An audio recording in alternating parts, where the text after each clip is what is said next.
Tonight, Matthew, we're at Corndon Hill, and I'm going up there. So I need to put you on pause for a minute. It takes about 13 minutes from the lane behind me. So see you anon. I'm here at the foot of Corndon Hill. It's right up there. It's a nice 13-minute climb. Where I come from, which was full stone circle behind me, and that's where I'm going towards the gate. And look at that. Just look at that. This is a 13-minute walk. The last time I came up here, I'll spare you the puffing and panting. Really, this is probably not what you want to hear. I should hold this a bit further away, as you don't need to see my chest all the time, as magnificent my pecs are. So, all the way up there. See you in a bit. The gate of panting. See how unfit I am. But look at that already. To the northwest. It's a glorious evening up here. I'm in my shorts. Corndon Hill.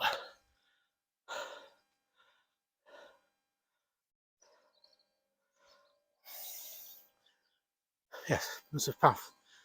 Yeah, that's a long mountain, partly in shadow. Let's hope those clouds aren't going to ruin my evening. So it's just a matter of getting up there. Yeah, he said. So we'll see you later. Nearly. I must be fitter. I'll show you the ascent. Trick point. You can.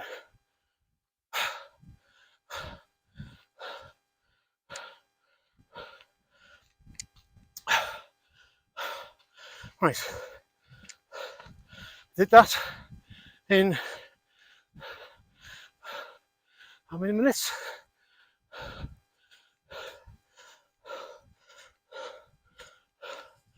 Look at that. Look at that. 9 minutes. 9 minutes. I'm not good. So, get a breath back.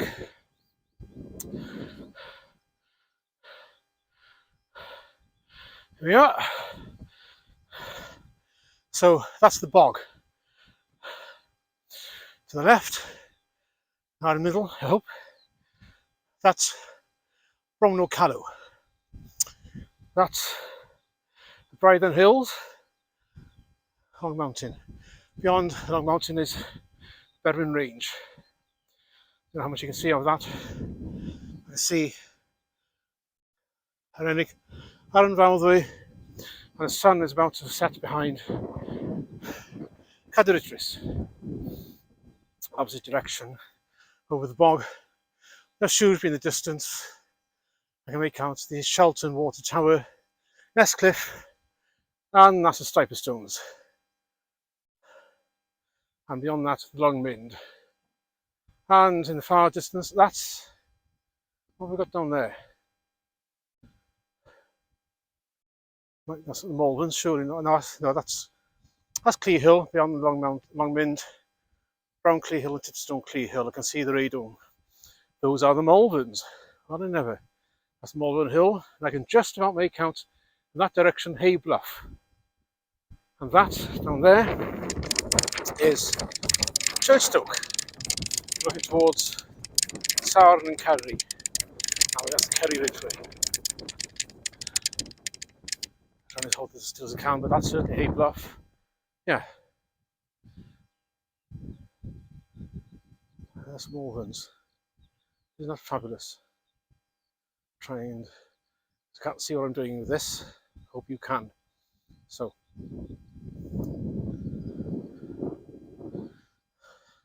I'll settle you down, I think. I recovered my breath. Just see if I can get a few more.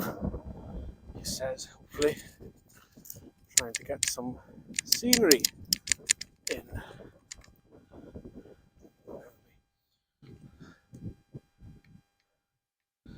Yeah, so I last came up here in November 2019.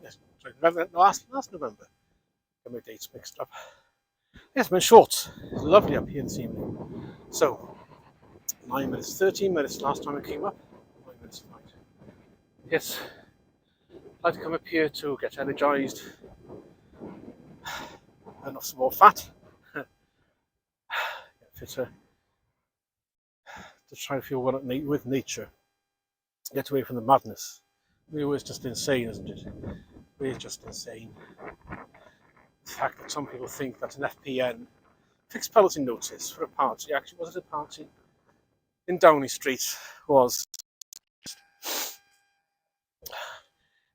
an admission that they broke the law, or that they had a criminal with therefore a criminal record. That is Rishi and Boris. No, it's not. Fixed penalty notice.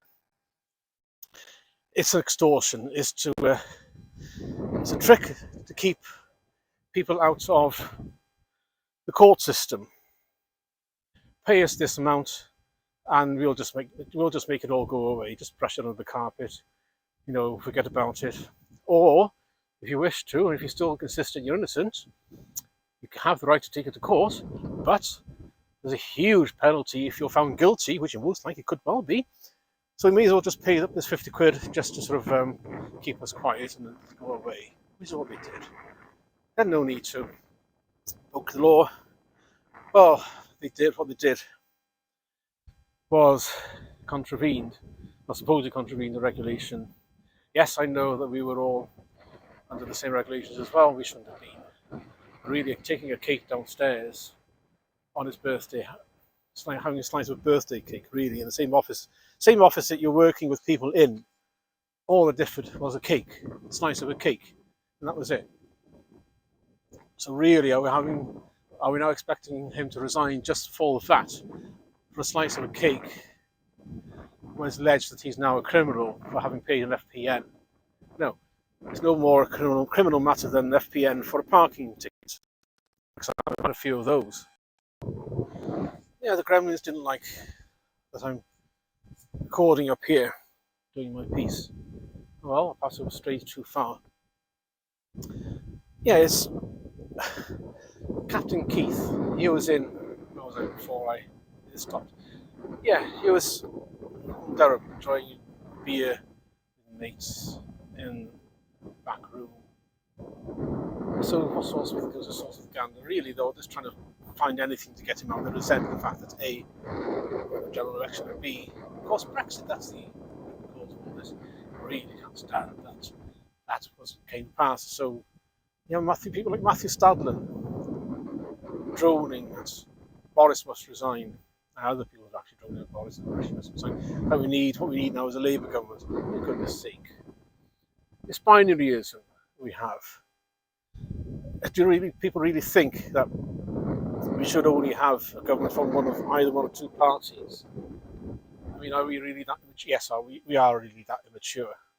But it's just that there is no other alternative. Well, haven't they thought that binaryism is what's caused us so much trouble?